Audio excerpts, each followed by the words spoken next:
ఉపాధి హామీ పథకము అంటే నేను ఆ 10 ఏళ్ల కాలంలో నేను శాసనసభ్యునిగా నా అనుభవాలు తెలియజేస్తున్నాను.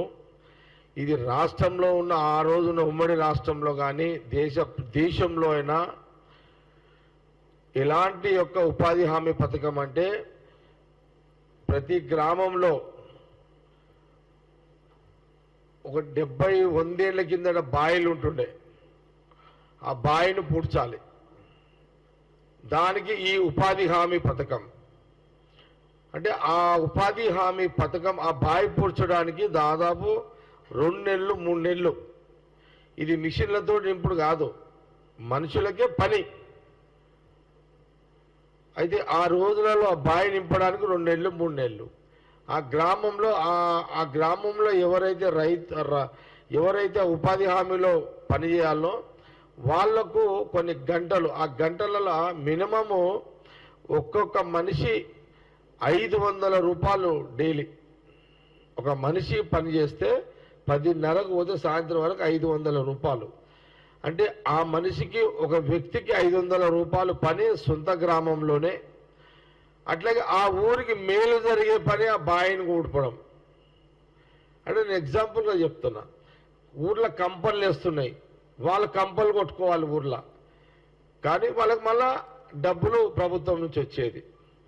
ఊరికి ఒక రోడ్లు లేవు, మెటల్ అదే రోడ్స్ వేసుకోవాలి, వీళ్ళే పని చేసుకోవాలి, వీళ్ళే డబ్బులు తీసుకోవాలి.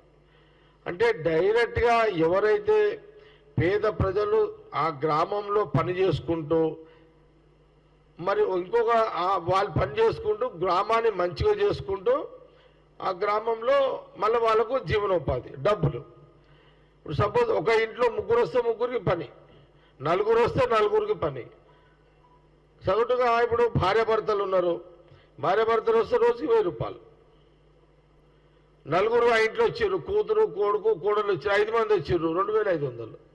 అంటే 2 భార్యాభర్తలు పనిచేస్తే ఒక ఇంట్లో ఉపాధి హామీ పథకంలో రోజుకి మనము 1000 రూపాయలు వేసుకున్నా, ఒక మనిషికి అయితేనేమో 500 వేసుకుంటే రోజు పని వేసుకుంటే 15,000 రూపాయలు. అంతేనా? 1000 రూపాయలు వేసుకుంటే 30,000 రూపాయలు. అంటే ఇలాంటి ఉపాధి హామీ పథకాన్ని యూపీఏ చైర్మన్గా ఆ రోజు మన్మోహన్ సింగ్ ప్రధానమంత్రి మరి ఇలాంటి యొక్క ఉపాధి హామీ పథకం ద్వారా దేశం మొత్తంలో సమైక్య రాష్ట్రంలో అప్పుడు ఉపాధి హామీ పథకాన్ని అన్ని ఊర్లలో ఉపాధి హామీ ద్వారా గ్రామీణాభివృద్ధి, గ్రామాల అభివృద్ధి ప్లస్ వాళ్ళకు జీవనోపాధి. వేరే ఊరికి పోవాల్సిన అవసరం లేదు, ఆటో ఖర్చులు లేవు, సొంత ఊర్లోనే. ఇలాంటి ఉపాధి హామీ పథకాన్ని తీసుకొచ్చిన నాయకురాలు, మహానుభావురాలు మన సోనియా గాంధీ గారు అని కాంగ్రెస్ పార్టీ గర్వంగా చెప్తున్నాం ఈ రోజున. ఈ ఉపాధి హామీ నువ్వేం ముట్టకనైనా ఇక్కడ ఈ ఉపాధి హామీ ఎలాంటిదనంటే మహాభారతంలో పాండవులు వనవాసం పోయినప్పుడు వాళ్ళకి తిండి గింజలు ఎట్లా, వాళ్ళ భోజనం ఎట్లా,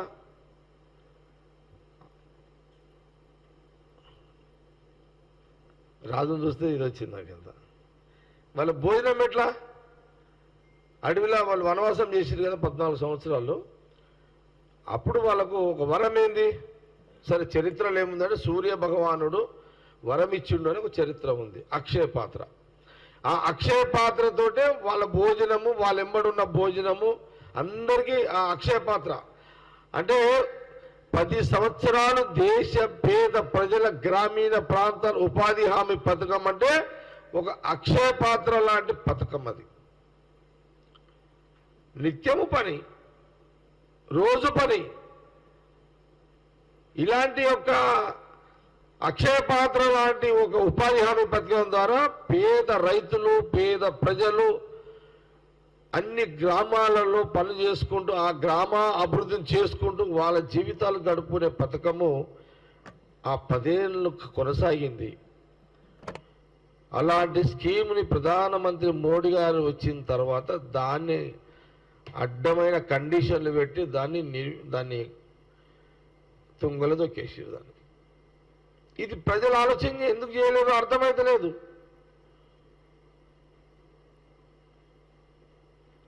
నీకు కడుపు నింపే పథకాన్ని తీసుకొచ్చింది పేద ప్రజల కోసము సోనియా గాంధీ గారు, కాంగ్రెస్ పార్టీ. ఇంత మంచి పథకానికి ఎందుకు ప్రజలు దీని మీద గొంతు విప్పుతలేరు? ఇది ఒకసారి యావత్ ప్రజానీకం అంతా కూడా ఆలోచన చేయండి. సోనియమ్మ గారు ఆ రోజున బీజేపీ వాళ్ళు నోటుకు వచ్చినట్టు మాట్లాడుతుంటారు. అది అర్థం లేని చర్థం లేని ముచ్చట్లాలై ఎంతసేపు బీజేపీ వాడు మీ రాజకీయంగా బతకడానికే చూస్తున్నారే కానీ ఆమె గొప్పతనం మీరు తట్టుకోలేకపోతున్నారు. సోనియా గాంధీ గారి ఇందిరమ్మ కోడలు, రాజీవ్ గాంధీ గారి భార్య, ఆమె ఎన్ని ఇబ్బందులు చూసింది, ఎన్ని కష్టాలు చూసింది, ఎంత నరకం, అంత పెద్ద పొజిషన్లో ఎవరు చంపుతారో తెలియదు, ఎటు నుంచి ఎవరు ఏం చేస్తారో తెలియదు. ఇందిరాగాంధీ గారు ఆ రోజు టెర్రరిస్టులు చంపినప్పుడు ఆ రోజు రాజీవ్ గాంధీ, సోనియా గాంధీ గారి పరిస్థితి ఏంటి ఈ దేశంలో? ఇందిరాగాంధీ హత్య తర్వాత దేశ ప్రజల కోసం త్యాగం చేసిన ఇందిరాగాంధీ హత్య తర్వాత, ఆమె బలిదానం తర్వాత రాజీవ్ గాంధీ గారిని కూడా ఉగ్రవాదులు చంపడం జరిగింది. సోనియా గాంధీ ఆ రోజు ఆమె భర్తను చంపడము, రాజీవ్ గాంధీ గారి యొక్క బాడీ ముక్కలు ముక్కలు కావడము, చివరిగా ముఖం కూడా చూసుకోలేని పరిస్థితి ఆ రోజు. ఇది సోనియా గాంధీ గారు వాళ్ళ అత్తని, ఇందిరాగాంధీ వాళ్ళ అత్తని, ఆమె భర్త రాజీవ్ గాంధీ గారు, ఆ కుటుంబంలో ఆమె ఆ కోడలు ఒక భార్యగా మరి ఇలాంటి యొక్క ఇబ్బంది, అనేక కష్టాలతో కూడుకున్న ఆమె సోనియా గాంధీ గారు. వారు బలిదానాలు అయిపోయినాక సోనియా గాంధీ గారు దాని తర్వాత పివి నరసింహారావుని ప్రైమ్ మినిస్టర్ చేసింది కూడా ఆ రోజు సోనియా గాంధీ గారే. ప్రైమ్ మినిస్టర్ని పివి నరసింహారావు గారిని ప్రైమ్ మినిస్టర్ చేసింది సోనియా గాంధీ గారు. ప్రైమ్ మినిస్టర్ పివి నరసింహారావు చేసింది మోడీ కాదు, సోనియా గాంధీ గారు. వీరేదో భారతరత్న, ఆ రత్న, ఈ రత్న ఇచ్చి ఏదో పెద్ద పేపర్లలో రాసుకుంటున్నారు. అరే బీజేపీ నాయకులారా, మీరు ఖాళీ అవార్డులు ఇచ్చే ఇంత పెద్ద గొప్పలను సంకల్పించుకుంటున్నారే. మరి ఆ రోజు సోనియా గాంధీ గారు డైరెక్ట్ గా ప్రైమ్ మినిస్టర్ చేసింది, మరి దానికేమంటారు? ఆ రోజు ఆమె పివి నరసింహ ప్రైమ్ మినిస్టర్ చేయకపోతే మీ అవార్డులు ఇచ్చే అవసరం పరిస్థితి ఆడుంటుండే.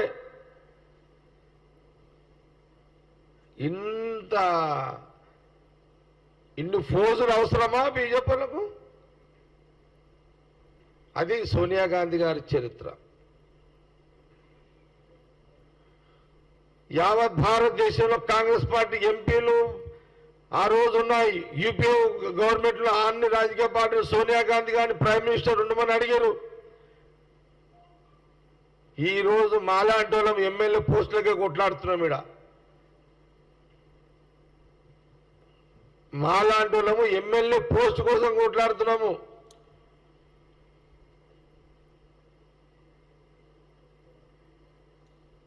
ఆమె ప్రైమ్ మినిస్టరే వద్దు, పివి వద్దు, మన్మోహన్ సింగ్ గారిని పెడతా అని పెట్టేసింది ఆ రోజు. ఆమె 2 సార్లు ప్రైమ్ మినిస్టర్ అవుతుంటే కావాలనుకుంటే, రాజీవ్ గాంధీ చనిపోయిన తర్వాత డైరెక్ట్ గా ప్రైమ్ మినిస్టర్ కావాలనుకుంటే సోనియా గాంధీ గారు ప్రైమ్ మినిస్టర్ అవుతుండే. కానీ పివి నరసింహారావుని కూర్చునబెట్టింది. యూపీఏ గవర్నమెంట్ లో ప్రైమ్ మినిస్టర్ కావాలని అందరు కాళ్ళు ఏళ్ళు మొక్కిరు మా ఎంపీలు. ఆయన మన్మోహన్ సింగ్ గారిని ప్రధానమంత్రిగా పెట్టింది. నేను బీజేపీ వాళ్ళకి అడుగుతున్నా, మోడీ ఈరోజు ఈ రాజకీయంగా వచ్చిండు బయటికంటే దానికి దయా భిక్ష పెట్టింది ఎల్కే అద్వానీ మోడీకి. ఏ రోజైనా మోడీ గారు అద్వానీని ప్రధానమంత్రి చేస్తాను ఎప్పుడైనా ఆయన గొప్పతనం చూపించుకున్నాడా? బీజేపీలు నీతులు ఏతులు నడుపుతారే. రాముడు దేవుడు మీరు శ్రీరామచంద్రుడు వాక్యాలు మాట్లాడతారే. శ్రీరామచంద్రుడు పరిపాలన ఏంది? తండ్రి చెప్పిన పరిపాలన చేసిండు. అద్వానీ గారు భిక్ష పెడితే రాజకీయంగా మీకు ఒక్కరోజు అయోధ్య పిలిచి కూడా ఆయనకు సన్మానం చేయలేని దుస్థితి ఈరోజు బీజేపీ పార్టీలో ఉంది. ఇంతకంటే సిగ్గుమల్ల పని ఇంకోటి ఉందా? బీజేపీ నాయకులారా దీని మీద మాట్లాడతారా ఎవరైనా?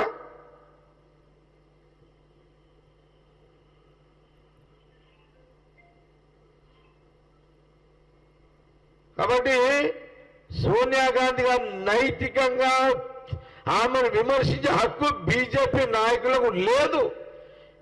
మీకు ఎథిక్స్ లేవు, విలువలు లేవు, చిల్లర రాజకీయాలు చేస్తారు మీరు. ఇది మీ చరిత్ర.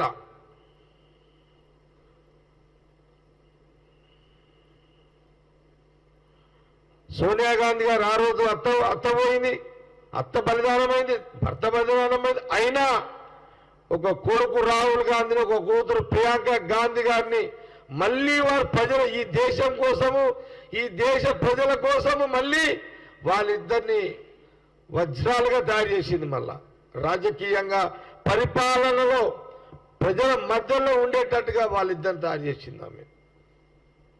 అది సోనియా గాంధీ గారి గొప్పతనం.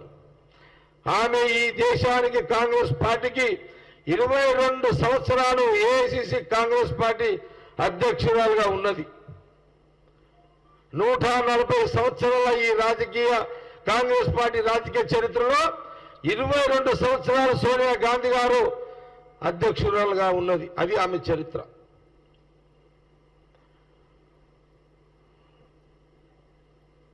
కాబట్టి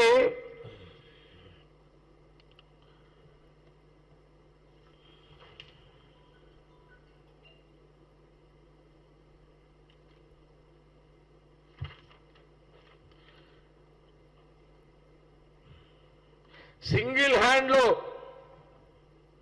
2004, 2009లో సోనియా గాంధీ గారు సింగిల్ హ్యాండ్లో ఈ దేశ ప్రజలను పూర్తి అవగాహనతో కూడుకున్న రాజకీయ నాయకురాలిగా సింగిల్ హ్యాండ్లో ఈ దేశానికి 10 ఏళ్ళు యూపీఏ చైర్మన్గా మన్మోహన్ సింగ్ ప్రధానమంత్రిని పెట్టి పరిపాలించింది. ఈరోజు మనం రాహుల్ గాంధీ గారిని చూస్తున్నాం, జోడో యాత్ర, న్యాయ యాత్ర, ప్రియాంక గాంధీ గారిని చూస్తున్నాం. సోనియా గాంధీ, రాహుల్ గాంధీ, ప్రియాంక గాంధీ పేద ప్రజల కుటుంబము కాంగ్రెస్ పార్టీ. ఆ కుటుంబము పేద ప్రజల కుటుంబము, దేశ ప్రజల కుటుంబము. పేద ప్రజలు, దేశ ప్రజల కుల మతాలకు అతీతంగా ఆ కుటుంబము పనిచేస్తుంది, పనిచేసింది, పనిచేస్తుంది, పని చేయబోతుంది. అందుకే అన్న, ప్రతి మానవుడు, ప్రతి మనిషి, ప్రతి గ్రామంలో తను పని చేసుకుంటూ ఆ గ్రామాన్ని కాపాడుకుంటూ ఉపాధి హామీ పథకం, అక్షయపత్ర లాంటి ఒక పథకాన్ని పేద ప్రజలకు అందించింది. అదొక పెద్ద చరిత్ర. అందుకే ఈ ఎన్నికల్లో మళ్ళీ కాంగ్రెస్ పార్టీ అధికారంలోకి తీసుకో మనమందరం కలిసి దేశ ప్రజలు, తెలుగు రాష్ట్రాల ప్రజలు మనము కాంగ్రెస్ ఎంపీలని తెస్తే మళ్ళా రాహుల్ గాంధీ గారు ప్రధానమంత్రి అయిన తర్వాత ఇలాంటి పేద ప్రజలకు, దేశ ప్రజలకు భద్రత, ఉపాధి, ఆర్థిక స్వేచ్ఛ, ఆర్థిక అభివృద్ధి ఇవన్నీ జరుగుతాయనే విషయాన్ని ఈరోజు గాంధీ భవన్లో మళ్ళీ మీడియా ద్వారా యావత్ ప్రజానీకాన్ని అందరూ కూడా తెలియజేయడం జరుగుతుంది. Thank you.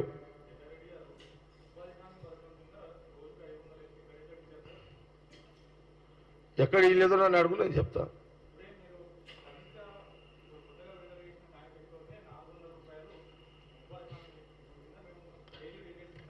అంటే ఆడ గంటలలో ఉంటుండే, ఒక మనిషి గంట చేస్తే ఇంతమంది, 2 గంటలు ఇంత, 11 గంటల నుంచి సాయంత్రం 6 గంటల వరకు చేస్తే ఇంత.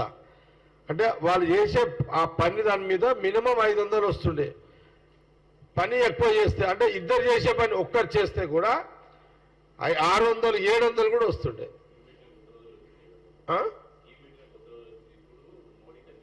మోడీ తగ్గించాడు అట్లా.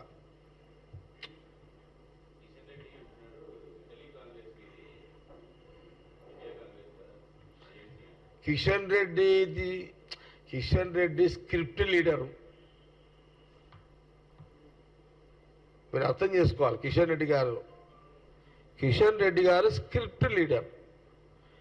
బీజేపీ ఆఫీసులో ఒక ఆర్ఎస్ఎస్ ప్రచారకు ఉంటాడు. ఆయన ఏది రాసిస్తే కిషన్ రెడ్డి అదే మాట్లాడాలి, అదే మాట్లాడతాడు.